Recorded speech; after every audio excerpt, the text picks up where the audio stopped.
हमारी प्रार्थना से शुरू करेंगे। ओम नमो भगवते वासुदेवाय। ओम नमो भगवते वासुदेवाय। ओम नमो भगवते वासुदेवाय। नारायणं नमस्कृत्यं नरं चैव नरोत्तमं देवीं सरस्वतीं व्यासं ततो जायमुदीरये। नष्टप्रायेषु अभद्रेषु नित्यं भागवत सेवया भगवती उत्तमश्लोके भक्तिर्भवति नैष्ठिकी। कृष्णाय वासुदेवाय देवकी नन्दनाय च नन्दगोपकुमाराय गोविन्दाय नमो नमः। नमो विष्णुपदाय कृष्णप्रेष्ठाय भूतले श्रीमते भक्तिवेदांत स्वामिनिति नामिने। नमस्ते सरस्वती देवे गौरवाणी प्रचारिणे निर्विशेष शून्यवादी पाश्चातदेशतारिणे। जय श्री कृष्ण चैतन्य प्रभु नित्यानंद श्री अद्वैत गदाधर श्रीवासादि गौर भक्तवृंद। हरे कृष्णा कृष्णा कृष्णा हरे हरे, हरे राम राम राम हरे हरे। हम श्रीमद् भागवतम के दूसरे स्कंद के पहले अध्याय के श्लोक क्रमांक 7 तक के में, तो आज श्लोक क्रमांक 8वां है। इदं भागवतम नाम पुराणं ब्रह्म संहितं आदितावन् द्वापारधो पितृर्द्वैपायन अहम्। Idam, this Bhagavatam, Srimad Bhagavatam, a nama of the name Puranam, Vedic supplement, Brahma Samhitam, approved as the essence of the Vedas, Adi Tavan, studied, Dwapara Adu, at the end of Dwapara Yuga, Pitu, from my father, Dvaipayanatha, Dvaipayana Vyasadeva, Aham, myself. At the end of Dwapar Yuga, I studied this great supplement of Vedic literature named Srimad Bhagavatam, which is equal to all the Vedas from my father Srila Dvaipayana Vyasadeva. तो सुखदेव महाराज कह रहे हैं कि द्वापर युग के अंत में मैंने मेरे पिता जो व्यासदेव हैं, द्वैपायन व्यास, उनसे मैंने क्या किया, श्रीमद् भागवतम सीखा। तो इसके बारे में तात्पर्य पढ़ेंगे। The statement made by Srila Sukadeva Goswami that the topmost transcendentalist, who is beyond the jurisdiction of regulation and restriction, mainly takes to the task of hearing about and glorifying the personality of Godhead, is verified by his personal example. Sukadeva Goswami, being a recognized liberated soul and the topmost transcendentalist, was accepted by all the topmost sages present in the meeting during the last 7 days of Maharaj Parikshit. He cites from the example of his life that he himself was attracted by the transcendental activities of the Lord, and he studied Srimad Bhagavatam from his great father Sri Dvaipayana Vyasadeva. तो प्रभुपाद शुरुआत करते हमें जानना चाहिए कि अगर आपको याद रहेगा, हम कल परसों चर्चा कर रहे थे कि जो बड़े उच्च स्तर के जो आध्यात्मिकवादी रहते वो क्या करते, भगवान की कथा सुनने में उनको आनंद आता है और वो खास करके अपने गुरुजनों से सीखते भी है। तो सुखदेव महाराज से बढ़िया और कौन हो सकते हैं, क्योंकि सुखदेव महाराज मुक्त व्यक्ति थे और इतने सारे ऋषि मुनि थे, उन्होंने उनकी पुष्टि की थी कि सुखदेव महाराज ही हमें कथा कर सकते। तो उन्होंने भी अपने जीवन में क्या किया था, वो भी श्रीमद् भागवतम से आकर्षित हुए थे। तो ये कथा आगे भी हमने पिछले पहले स्कंद में भी थोड़ी उसके बारे में झलक देखी थी।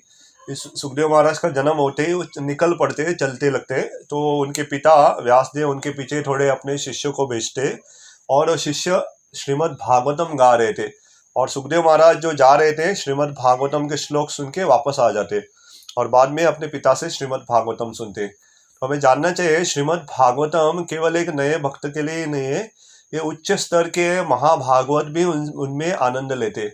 हम देखते श्रीनिवास आचार्य करके हमारे बहुत बड़े आचार्य हैं, तो वो खास करके जब जगन्नाथपुरी में मिलने गए थे, उनको भगवान ने उपदेश दिया था कि आप जाके वहाँ पे गदाधर पंडित जो है उनसे आप भागवत की कथा सुन लो, उनसे भागवत सीखो करके।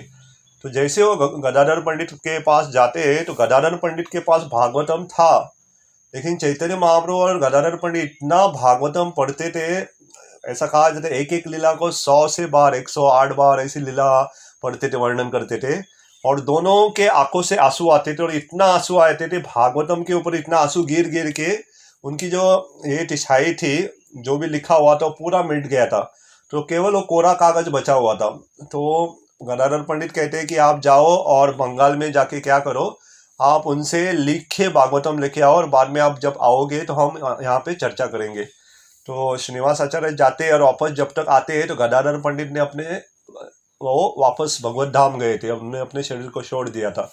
तो हमें जानना चाहिए कि ऐसे महाभागवत भी, जैसे स्वयं भगवान चैतन्य महाप्रभु भी उनका भागवत सुनते थे, स्वयं गदाधर पंडित जो श्रीमती राधा रानी है वो भी भागवत सुनने में आनंद लेते थे। तो हमें जानना चाहिए कि भागवत कौन से भी स्तर पे हम सुन सकते हैं, इसलिए बहुत सारी किताबों के बहुत सारे नियम रहते हैं, ये इसके बाद पढ़ो, ये इसके बाद पढ़ो करके। लेकिन भागवतम को ऐसा ज़्यादा नियम नहीं है, क्योंकि भागवतम आप नया व्यक्ति भी पढ़ सकता है और जो महाभागवत है वो भी पढ़ सकता है, क्योंकि सुखदेव महाराज ने जो भागवतम में कहा वो सभा में बहुत अलग अलग प्रकार के भक्त थे, बहुत जो ज्ञानी थे, बहुत नए नए थे, और जो उच्च स्तर के जैसे नारद मुनि भी वहाँ पे उपस्थित थे। तो हर प्रकार के लोगों के लिए क्या होता है, भक्तों के लिए वो उपयुक्त है। कभी कभी हमारी भी कथा जो रहती है तो हम देखते हैं कि कोई पहला दिन आया हुआ, उसका पहला दिन हो सकता है, या कोई 20 साल से है, तो कथा में बैठने वाले लोग भी अलग अलग प्रकार के रहते हैं। तो कथाकार को खास करके ध्यान रखना पड़ता है कि सबको थोड़ा तो कुछ समझ में आए करके। अगर ज़्यादा ही उच्च स्तर का बोलेंगे जो नया वाला व्यक्ति समझ नहीं आएगा उसे, और ज़्यादा ही नया नया बोलेंगे तो जो वरिष्ठ वक्त है, जो बहुत साल से, उनको रस नहीं आएगा। तो दोनों को संतुलन देख के कथाकार को ऐसी बात करनी रही। तो भागवतम में ऐसा संतुलन है। हम देखते हैं जो नवसिका भक्तों के बारे में वर्णन है, और महाभागवत जैसे पांडव, प्रहलाद महाराज, उनके बारे में भी वर्णन किया गया है। तो हम किससे न किससे तो हम प्रेरणा ले सकते हैं। हाल ही में हमारे एक मित्र से मैं प्रश्न पूछ रहा था, तो भागवतम में सबसे प्रेरणा देने वाला आपका कौन पात्र है, या आप कौन से पात्र है, किस किस व्यक्ति से आप सबसे ज़्यादा प्रेरणा लेते हो? तो मैं सोच रहा था उत्तर देंगे शायद प्रहलाद महाराज, ध्रुव महाराज, या पांडव, या भीष्म पितामह, या कोई कुछ। तो उनका उत्तर सुन के सारे हम चौंक गए। तो उन्होंने कहा मेरा सबसे विशेष पात्र है अजामिल करके। तो अजामिल की जो कहानी है भागवतम के 6ठे स्कंद में आती है। तो अजामिल एक ब्राह्मण था, कैसे पिता के लिए फूल लकड़ी इत्यादि लाने के लिए जंगल में गया था, और उन्हें एक शुद्र शुद्राणी को आलिंगन करते हुए देख लिया और उनका पथ भ्रष्ट हो गया। तो वो मेरा सबसे सर्वश्रेष्ठ पात्र है करके। तो हमने उनको पूछा कि ऐसा आप क्यों कह रहे हो करके। तो उन्होंने कहा कि सब कुछ मजा भी किया और भगवत धाम भी चला गया, लेकिन हम अजामिल की तरह नहीं बन सकते कि अंतिम समय में हम नारायण कह के भगवत धाम जाए। ये सबके लिए संभव नहीं है, क्योंकि अजामिल की पत्नी ने एक वैष्णव सेवा की थी, तो इसलिए उनको ये वरदान प्राप्त हुआ था। तो हमें ये सबको संभव नहीं हो सकता है। तो उसके पीछे बहुत सारे रहस्य कारण होते हैं। तो उन्होंने उनके पुत्र का नाम नारायण रखा था। तो उनके मुख से अनजाने में उनको सुकृति प्राप्त होती है, उसे अज्ञात सुकृति कहते हैं। अज्ञात सुकृति जो अनजाने में भगवान का नाम लेते, तो पुत्र को बुलाते, नारायण यहाँ आओ, नारायण यहाँ बैठो, नारायण नारायण नारायण करके। उनके मुंह से हमेशा नारायण का नाम रहता था। और अंतिम समय में इतना डर गए जब यमदूत आए, तो उन्होंने जोर से नारायण नारायण करके पुकारा, और नारायण का नाम सुन के वहां पे विष्णुदूत भाग के आते। तो अभी आपको पता नहीं, आप समाज में एक ट्रेंड चल रहा है कि ऐसा कुछ करो कि 4 लोग ऐसा कहेंगे करके। तो मैं भी ये अजामिल के लिए भी, हम भक्तों के लिए भी एक ट्रेंड का एक भाग ले सकते हैं कि भगवान का नाम जब ऐसा करो कि मृत्यु के समय 4 भगवान के जो विष्णुदूत है भाग के आए करके। तो जिसे मालूम है वो समझ जाएगा। तो भगवान का नाम इस तरह से लेना चाहिए कि भगवान के विष्णुदूत स्वयं आपको लेने के लिए आए करके, नहीं तो यमदूत आते। तो अजामिल के लिए भी यमदूत आए थे, और क्योंकि उसने 3 प्रकार के अपराध किए थे, अपने काया से, काया अपने शरीर से, अपनी वाणी से, अपने वचन से उन्होंने अपराध किए थे, और अपने मन से भी उन्होंने अपराध किए थे, इसलिए उनको 3 यमदूत आए थे।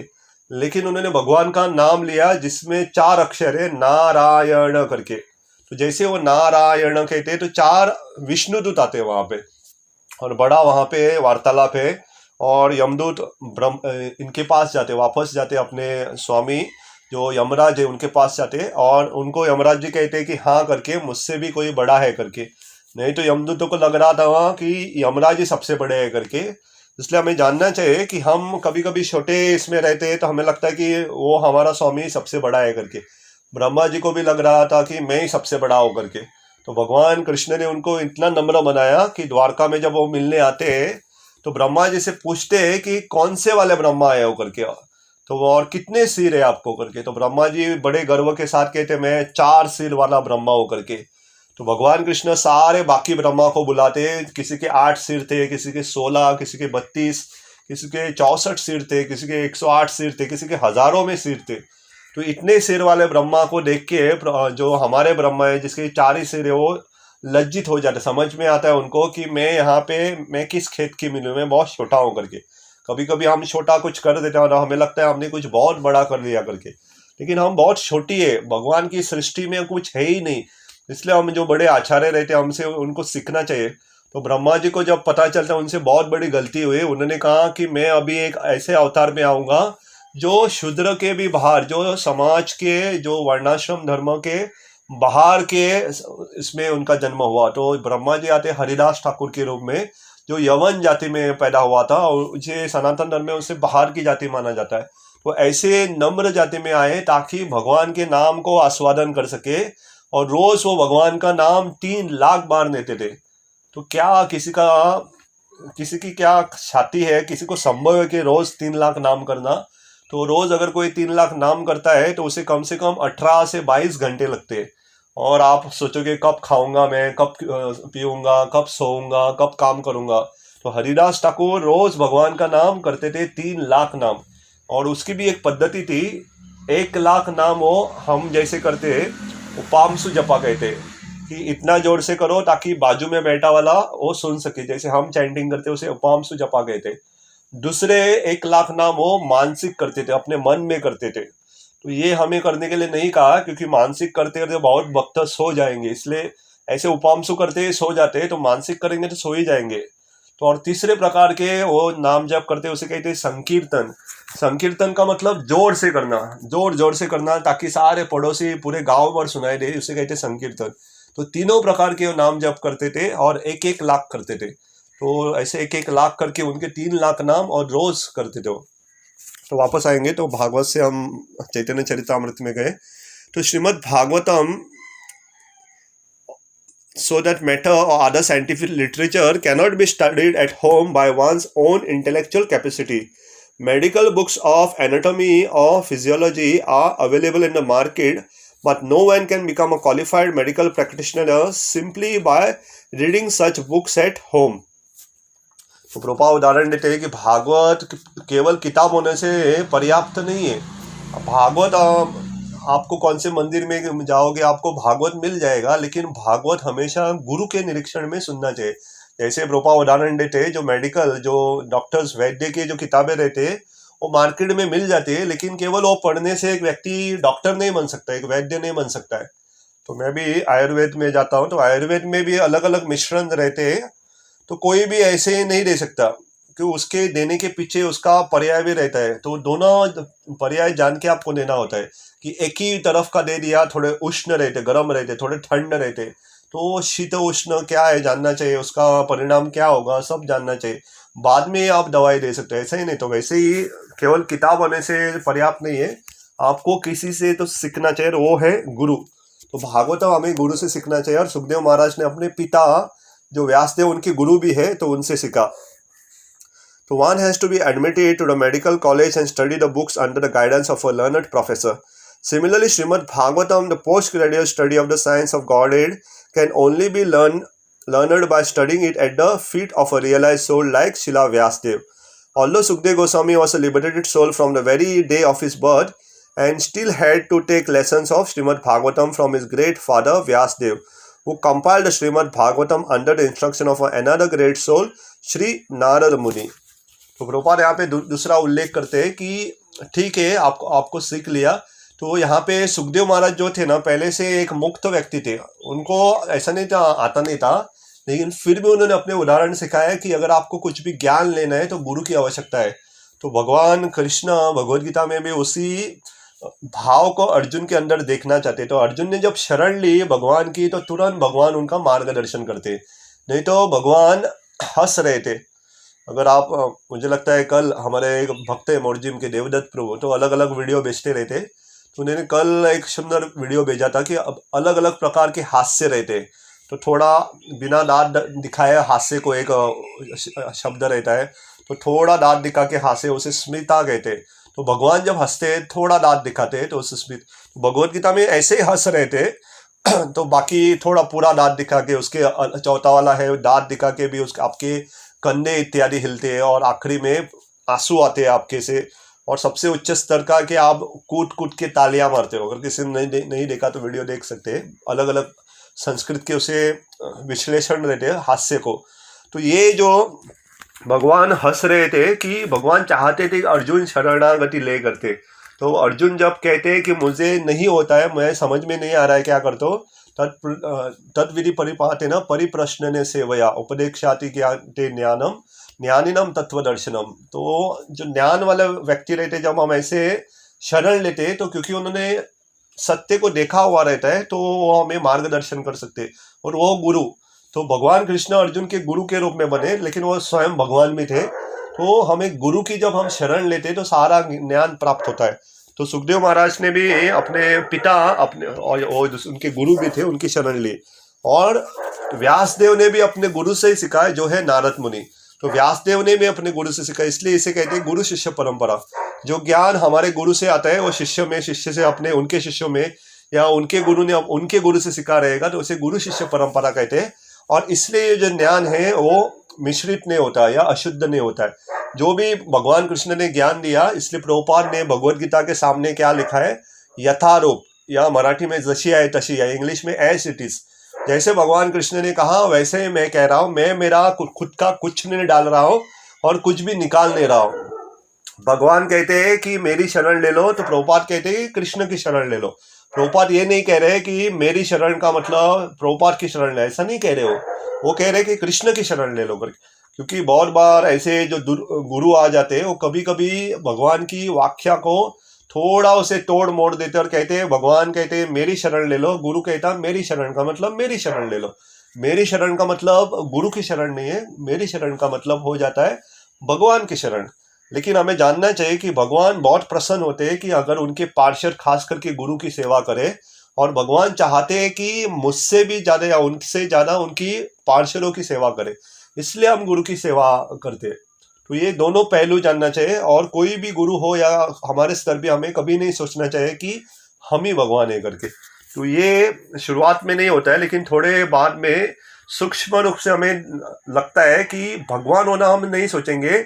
लेकिन जब हम सोचते हैं कि ये वस्तु जो है मेरे भोगने के लिए है, या ये वस्तु जो है, क्योंकि भगवान कृष्ण भगवत गीता में कहते हैं भोक्ताराम यज्ञ तपसा सर्वलोके महेश्वरम, मैं ही सभी यज्ञ तपस्या का भोक्ता हूँ और सारे लोग जो है उसका स्वामी कौन हूँ, मैं हूँ करके।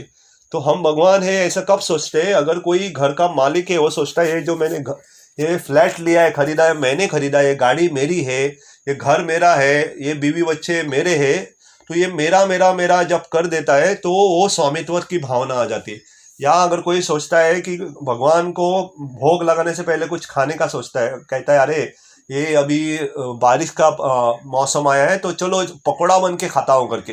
अगर वो स्वयं के खाने का सोच रहा है तो वो स्वामी बनने का, भगवान बनने का सोच रहा है। लेकिन वही अगर सोचता है अरे इतना अच्छा होता है, भगवान को बारिश में अगर अच्छा पकौड़ा बन के भगवान को खिलाएंगे, तो भगवान तो आपके लिए प्रसाद के रूप में रखेंगे, तो भगवान को अर्पण करके हम बाद में खा ही सकते। तो ये चेतना बहुत जरूरी है कि हम भगवान को प्रसन्न करने के लिए कर रहे हैं या खुद की प्रसन्नता के लिए। कभी हम कुछ देखते हैं, कुछ नया फल है, हमें लगता है कि हमारे आनंद के लिए, लेकिन वही हम सोच रहे हैं कि अरे जगन्नाथ जी को हम ये भोग के रूप में देंगे। तो ऐसा नियम भी है, ये जानना चाहिए। अगर कोई ऐसा नहीं करता वो अपराध भी है एक्चुअली। ये अगर जो वातावरण ऋतु के हिसाब से जो फल इत्यादि आती है या सब्जी इत्यादि आती है, तो वो भगवान को अर्पित करनी चाहिए। अगर कोई अर्पण नहीं करता है, जानबूझ के नहीं करता है, तो वो एक अपराध माना जाता है। तो हमारी क्षमता है, तो अगर जो भी उपलब्ध है जैसे वो भगवान को अर्पण करना चाहिए। जैसे अलग अलग ऋतु में, बारिश के मौसम में अलग ही आएंगे। अभी बहुत बार देखते हैं हम पिपरी आते हैं, जिसे हम काकड़ी भी कहते हैं, तो ये आते हैं, तो अलग अलग आते हैं, या थोड़ी ये अभी अनाज आएगा, या अलग अलग प्रकार की भाजियाँ आती है। तो ये भगवान को जब अर्पण करेंगे तो ये जो भोक्ता या स्वामी बनने की जो भावना है जो हमारे मन से जब जाएंगी, तब हमें सही में भगवान का स्थान लेने की इच्छा नहीं रहेगी। इसलिए बार बार हमें याद, छोटी छोटी में चीज़ें में अगर हम गलती करेंगे तो आगे जाके बड़ी चीज़ों में भी गलती करेंगे। इसलिए हमें कहा गया है कि कुछ भी खाने से पहले भगवान को अर्पण करो, क्योंकि वो ऐसा कर करके हमारी जो स्वयं के लिए भोगने की इच्छा है वो चली जाएंगे। इसलिए हम जानते हैं कि ये भगवान के भोग के लिए, तो हम अगर घर में कुछ भी बना रहे हैं भगवान के संतुष्टि के लिए है।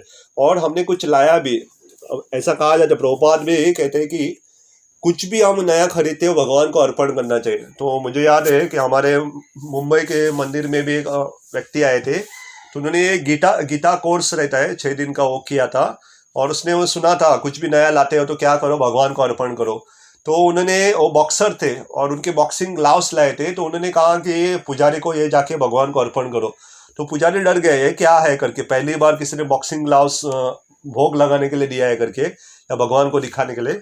तो उन्होंने ऑफर करके भगवान को दिखा के दे दिया। तो उन्होंने पूछा, ये आपने दे तो दिया, लेकिन इसका करोगे क्या करके। तो उन्होंने कहा कि आपने वहाँ पे नीचे 6 सेशन हुआ था, वहाँ पे कहा गया था कि जो भी भगवान को अर्पण करते हो महाप्रसाद हो जाता है। तो अभी मैं एक खिलाड़ू हूँ, बॉक्सर हूँ, जो भी मैं बॉक्सिंग के समय में किसी को मारूंगा तो सबको राधा गोपीनाथ का क्या मिलेगा, महाप्रसाद मिलेगा। तो उसकी चेतना सही थी। तो हमें जो भी नया आ जाता है कुछ, जैसे हमारे कंपनी का कल ही मुझे नया बैग प्राप्त हुआ है, तो कुछ भी हमें नया प्राप्त या कुछ भी हम नया खरीद लेते हैं तो भगवान को अर्पण करना चाहिए और बाद में उसे इस्तेमाल कर सकते हैं। तो ऐसे भगवान के भाई या भगवान के वरिष्ठ भक्त में उद्धव करके है, तो उद्धव जी कुछ भी नया नहीं पहनते थे, वो कुछ पहनते थे, कुछ करते थे, सारे भगवान को जो भी भगवान कृष्ण ने पहने हुए कपड़े और भगवान बाद में उसे रख देते थे, वही कपड़े पहनते थे। तो उन्होंने एक आदर्श स्थापित किया है कि हमें कुछ भी करना है तो भगवान को अर्पण करके या भगवान का महा लेना है करके। तो ऐसा अगर नियमित रूप से हम करेंगे तो जो भावना है ना, सूक्ष्म रूप से, वो पता नहीं चलता लेकिन बहुत सूक्ष्म रूप का रहता। हमें लगता है कि बाकी पूरा संसार भगवान का है, ये घर मेरा है करके, ये भावना गलत है। बाकी सारे लोग भगवान की है, ये पत्नी, ये बीवी बच्चे जो है, या ये मेरे रिश्तेदार जो है मेरे है करके। तो ये स्वामीवत की, स्वामी की जो भावना है वो चली जानी चाहिए। हमें पूरा विश्वास होना चाहिए कि ये मेरी पत्नी है या पति है या बच्चे हैं, ये मेरे नहीं है, भगवान के। और भगवान ने यहाँ पे उनकी सेवा करने के लिए मुझे एक अवसर दिया है ताकि उनको भी मैं मदद कर सकूं भगवान के पास जाने में। तो हमारी सबसे बड़ी सेवा हमारे परिवार के लिए यही होगा कि हम उनको मदद कर सके भगवत धाम जाने के लिए। नहीं तो कितना भी करो आप, कितना भी जो कहते हैं रोटी कपड़ा मकान जिसे कहते हैं, खाने की कितनी भी वस्तु दे दो, कपड़ा कितना भी दे दो या मकान कितना भी दे दो, मृत्यु के समय कुछ काम नहीं आएगा। मृत्यु के समय केवल आपकी जो भक्ति है, जो आपने उनको आध्यात्मिक ज्ञान दिया है, वही काम आएगा। मुझे याद है हमारे हाल ही में एक डॉक्टर की, उनकी एक मित्र था, उनकी एक फ्रेंड थी, उनकी मृत्यु हो गई थी। तो उन्होंने प्रश्न पूछ रहे थे कि उनकी मृत्यु हो गया, बहुत दिन हो गया, अभी उनको अभी हम क्या कुछ कर सकते हैं क्या। तो हम कर सकते हैं, अगर कोई किसी की मृत्यु भी हुई उसके बाद भी हम कुछ कर सकते हैं, वो है प्रार्थना। तो उसे हम प्रार्थना कर सकते हैं, उसे थोड़े अगर संभव है तो भागवतम या भगवत गीता के थोड़े श्लोक पढ़ के, जैसे भगवत गीता का 12वां अध्याय या 15वां अध्याय संकल्प करके पढ़ के उसकी जो स्तुति है या उसकी जो फल है उस आत्मा को अर्पण कर सकते हैं। तो मृत्यु के बाद भी हम किया जा सकता है। लेकिन बाकी अगर कोई मर गया तो उसे, अगर कोई कहता है उसे खाने के लिए दे दो, नहीं दे सकते। तो उसे साक्षात रूप से कुछ खाने को या कपड़ा जैसे रोटी या उसे घर नहीं दे सकते, लेकिन सूक्ष्म रूप से दे सकते। तो सूक्ष्म रूप में जो रहता भगवान का नाम, भगवान की कथा, ये दे सकते हैं और उनको मदद होगा भी। तो एटलीस्ट उनको जाने के लिए यमपुरी में 1 साल लगता है, तो 1 साल में जो भी हम कर सकते हैं वो किया जा सकता है। तो वापस आएंगे, ये तात्पर्य हमारा अभी तक हुआ नहीं। तो Shrimad Bhagavatam is based on the transcendent name form attribute past time entourage and the variegatedness of the Supreme Person, and it is spoken by the incarnation of the personality of Godhead, Sri Vyasadeva. Pastime of the Lord are executed in cooperation with his pure devotee, and consequently historical incidents are mentioned in the great literature because they are related to Krishna. तो प्रभुपाद कहते हैं जो भागवतम में लिखा है ये भगवान के अवतार है। तो भगवान के शक्तावेश अवतारों में से उसका विभाग जो सूक्ष्म रूप में, जो वाणी के रूप में जो हमारे शास्त्र थे, उसे लिखित रूप में लिखा वो है व्यासदेव। तो पहले सारे शास्त्र वाणी के रूप में रहते थे, सब लोगों को याद रहता था। तो सबके उनके मस्तक में, उनकी बुद्धि में सारे शास्त्र रहते थे, उनको सब कुछ याद रहता था, सारे श्लोक। लेकिन जैसे जैसे व्यासदेव को पता चला कलयुग आएगा, लोग भूल जाएंगे, तो व्यासदेव ने सारे जो सॉफ्ट कॉपी थी उनको हार्ड कॉपी के रूप में किया, सारे शास्त्र को लिख के रख दिया। तो व्यासदेव है तो भगवान के शक्तावेश अवतार है वो।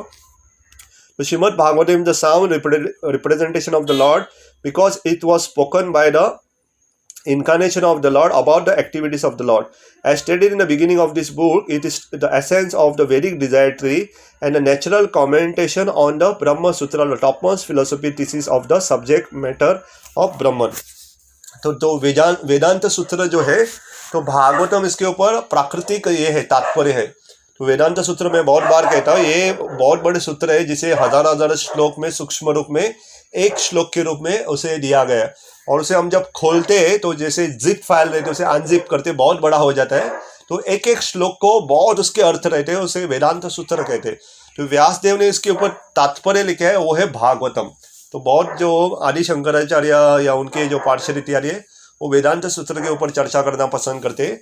लेकिन हमें जानना चाहिए वेदांत सूत्र के ऊपर जो तात्पर्य है उसे सादी भाषा में समझने के लिए क्या है, वो है भागवतम। भागवतम में सीधी भाषा में हम समझ सकते हैं। और आखिरी प्रभुपाद लिखते हैं, Vyasadeva appeared at the end of Dwapar Yuga as the son of Satyavati, and therefore the word Dwapara Ado, or the beginning of Dwapar Yuga, in this context means just prior of the beginning of Kali Yuga. The logic of this statement, according to the Srila Jiva Goswami, is comparable to that of the calling the upper portion of the tree the beginning. The root of the tree is the beginning of the tree, but in the common knowledge, the upper portion of the tree is the first sin. In that way, the end of the tree is accepted as its beginning. तो ये रूप गोस्वामी यहाँ पे एक सुंदर जीव गोस्वामी यहाँ पे उसका अर्थ समझाते। तो यहाँ पे अगर आप देखोगे कि व्यासदेव जो है सत्यवती के पुत्र है, और जो शब्द इस्तेमाल किया गया है द्वापर आदो, संस्कृत में अगर आदो का मतलब है पहला हो जाता है या ऊपर का हो जाता है। तो द्वापर के पहले भाग में सबसे पहले उस व्यासदेव नहीं है, वो अंत में आए। तो अंत में कैसा हो जाता है, तो जीव गोस्वामी ऐसा कभी भी दुविधा होता है तो प्रभुपाद हमेशा जीव गोस्वामी को कोट करते हैं। तो ये जानना चाहिए कि आदो जो एक पेड़ रहता है, तो पेड़ का आदो रहता है, क्या रहता है, उसकी जड़ रहती है। तो पेड़ जड़ से शुरुआत होता है, उसका तना बनता है और बाद में उसके पत्ते, बाद में ऊपर का भाग बन जाता है। लेकिन एक साधारण व्यक्ति जब देख लेता है तो सबसे पहला पेड़ का भाग कौन सा है पता चलेगा, वो ऊपर से देखेगा, क्योंकि साधारण व्यक्ति ऊपर से नीचे आएगा, नीचे से ऊपर नहीं जाएगा। तो उस भाषा से देखा जाए तो द्वापर आदो का मतलब है द्वापर के अंत में और कलयुग के शुरुआत में। इसलिए कहते हैं कि हमें आचार्यों की आवश्यकता रहती है, क्योंकि एक साधारण व्यक्ति ये श्लोक पढ़ेगा तो गलती करेगा, उसे लगेगा कि द्वापर युग की शुरुआत में व्यासदेव आए थे। ऐसा नहीं आया, व्यासदेव ने भागवतम की रचना की द्वापर युग के अंत में, तो और कलयुग की शुरुआत में। तो पेड़ का उदाहरण समझ के, जो पेड़ का जड़ रहता है उसका ऊपर का तना रहता है, तो तना शुरुआत होती है, ना कि जड़।